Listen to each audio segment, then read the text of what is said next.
Halo semuanya, sebelum masuk ke dalam pembahasannya, yuk kita perkenalan dulu. Siapa saja ya yang akan mengisi materi hari ini? Yuk simak baik-baik ya.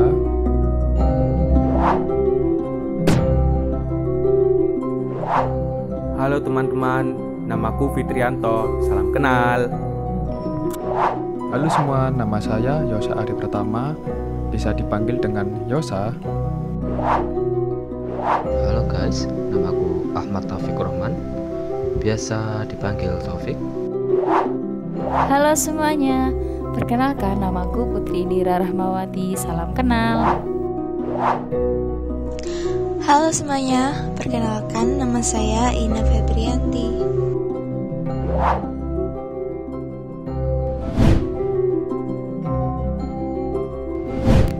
Pengajaran dan pembelajaran kontekstual. Di sini kami akan menjelaskan tentang pengertian, strategi, elemen dan karakter, pendekatan, dan yang terakhir yaitu kelebihan atau kekurangannya, bisa disebut juga dengan plus minus. Di sini kontennya yaitu menjelaskan tentang istilah dan pengertian, strategi pembelajaran, elemen dan karakter, penerapan pendekatan kontekstual, dan yang terakhir yaitu kelemahan dan kelebihan. Yang pertama, istilah dan pengertian pembelajaran kontekstual. Pembelajaran kontekstual atau CTL, Contextual Teaching and Learning, adalah konsep belajar yang membantu guru mengaitkan antara materi yang diajarkan dengan situasi dunia nyata siswa dan mendorong siswa membuat hubungan antara pengetahuan yang dimilikinya dengan penerapannya dalam kehidupan siswa sehari-hari. Dalam pembelajarannya, kontekstual harus melibatkan 7 komponen, yakni yang pertama A. Konstruktivisme, B. Bertanya, C. Inquiry, D. Masyarakat belajar, E. Permodelan, dan yang terakhir yaitu F. Penilaian autentik. Strategi pembelajaran kontekstual.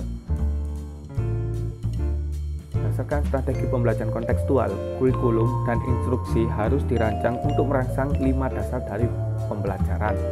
5 bentuk dasar itu yakni yang pertama, menghubungkan atau relating.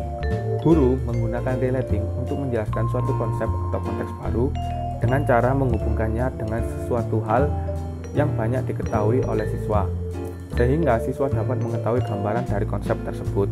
Kedua, yaitu mencoba atau experiencing. Setelah memberikan gambaran melalui relating, selanjutnya guru harus memberikan hands-on activity kepada siswa untuk menambah dan membangun pengetahuannya mengenai konsep tersebut. Ketiga, mengaplikasikan atau applying. Dengan memberikan hands-on activity, tidak hanya pengetahuan saja yang didapatkan, tetapi pengalaman juga akan didapatkan. Karena pada kenyataannya, siswa akan mengaplikasikan konsep-konsep ketika mereka dapat menyelesaikan masalah yang ada pada hands-on. Di sini, guru juga akan menjelaskan dan memberikan contoh dalam kehidupan sehari-hari agar siswa dapat memahaminya dengan baik. Keempat, kerjasama atau cooperating. Pada bentuk ini, guru akan membuat sebuah kelompok di dalam kelas untuk menyelesaikan beberapa tugas. Pembentukan kelompok ini ditujukan agar siswa dapat saling bertukar informasi dengan siswa lainnya. Dan ini merupakan strategi instruksional yang utama pada pengajaran kontekstual. Dan yang terakhir yakni proses transfer ilmu atau transferring. Transferring adalah strategi mengajar yang didefinisikan sebagai menggunakan pengetahuan dalam suatu konteks baru atau situasi baru.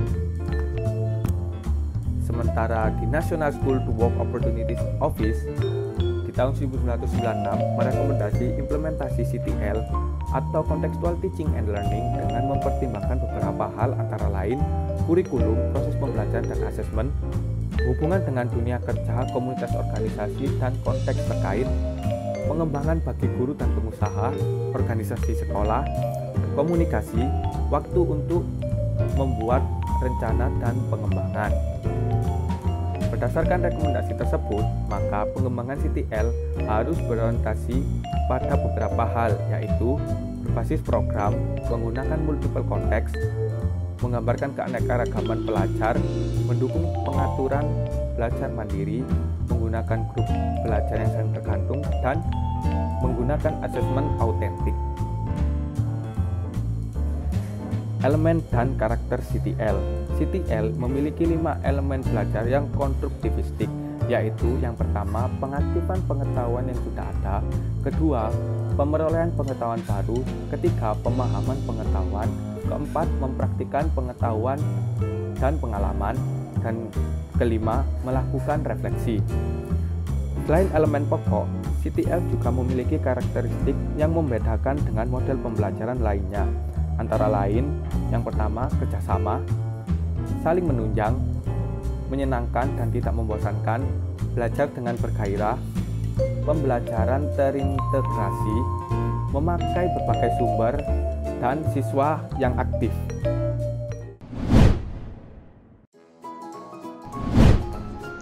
Materi yang keempat adalah penerapan pendekatan kontekstual di kelas. Ada 7 komponen utama pendekatan CTL, yaitu konstruktivisme atau constructivism, inquiry atau inquiry, bertanya atau questioning, masyarakat belajar atau learning community, pemodelan atau modeling, refleksi atau reflection, penilaian sebenarnya atau authentic assessment. Yang pertama adalah konstruktivisme atau constructivism, merupakan landasan berpikir filosofi pendekatan kontekstual, yaitu bahwa pengetahuan dibangun oleh manusia sedikit demi sedikit, yang hasilnya diperluas melalui konteks yang terbatas. Dengan dasar itu, pembelajaran harus dikemas menjadi proses mengonstruksi, bukan menerima pengetahuan. Dalam proses pembelajaran, siswa membangun sendiri pengetahuan mereka lewat keterlibatan aktif proses belajar mengajar. Siswa menjadi pusat kegiatan, bukan guru. Untuk itu, tugas guru yaitu memfasilitasi proses tersebut dengan menjadikan pengetahuan bermakna dan relevan bagi siswa, memberi kesempatan siswa menemukan dan menerapkan idenya sendiri, menyadarkan siswa agar menerapkan strategi mereka sendiri dalam belajar.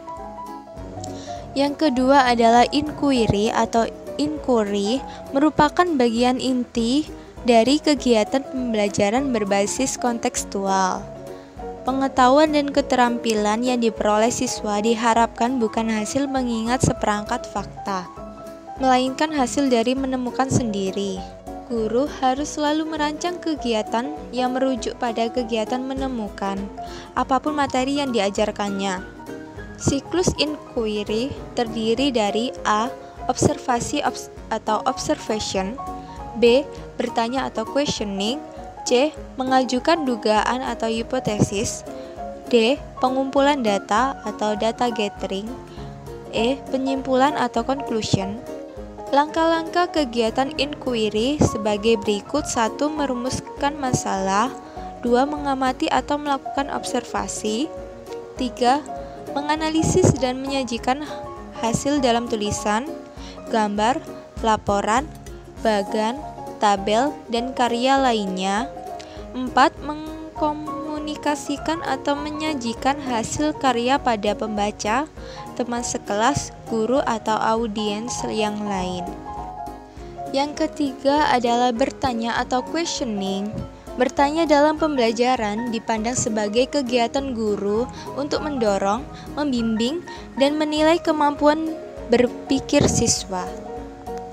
Bagi siswa, kegiatan bertanya merupakan bagian penting dalam melaksanakan pembelajaran inquiry, yaitu menggali informasi, menginformasikan apa yang sudah diketahui, dan mengarahkan perhatian pada aspek yang belum diketahuinya.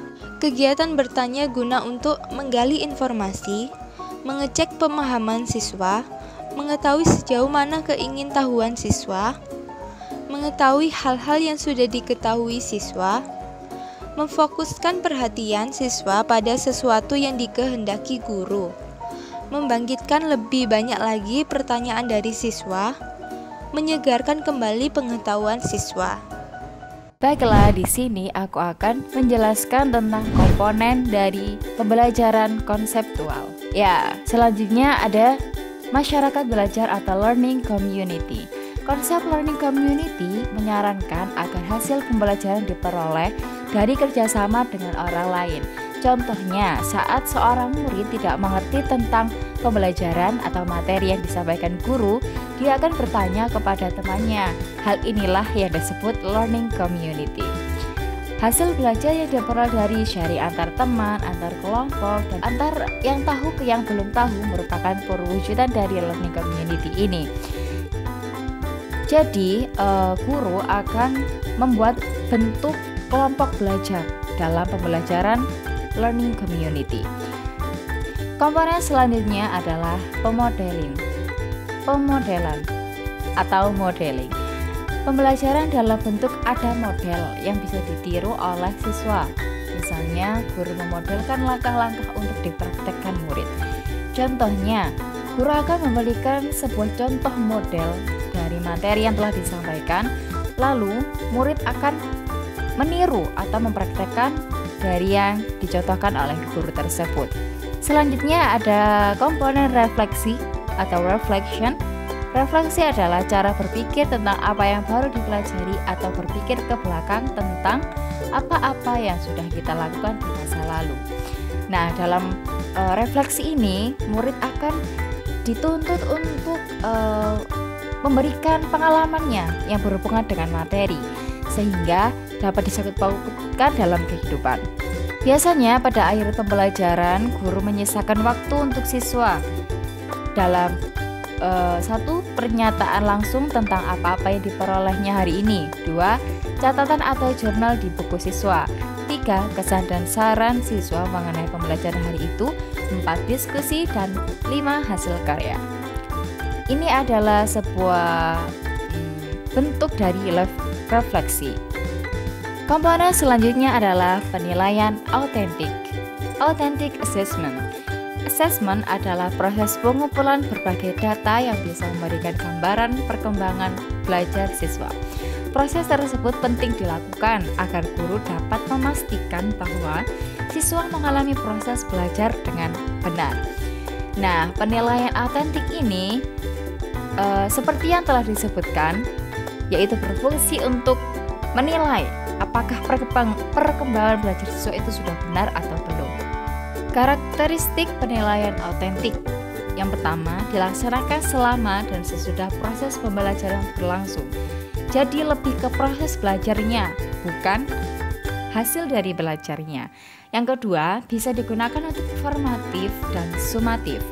Ketiga, yang diukur keterampilan dan performansi. 4, berkesinambungan. 5, terintegrasi.